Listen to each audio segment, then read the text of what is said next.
எல்லோர்க்கும் நினைத்தது போலே மன வாழ்க்கை வாய்த்திடாது.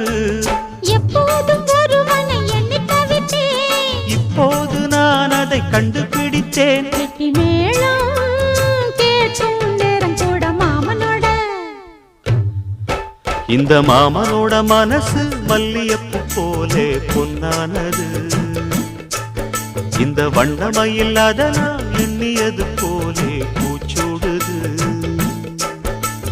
குத்தால கொடுமையும் கூடி வருது, சந்தோஷ நினப்பொரு கோடி வருது. சொல்ல வார்த்தை ஏதும் இல்லை மாமனோட. இந்த மாமனோட மனசு மல்லியப்பு போலே பொன்னானது. இந்த வண்ணமயில் அதனால்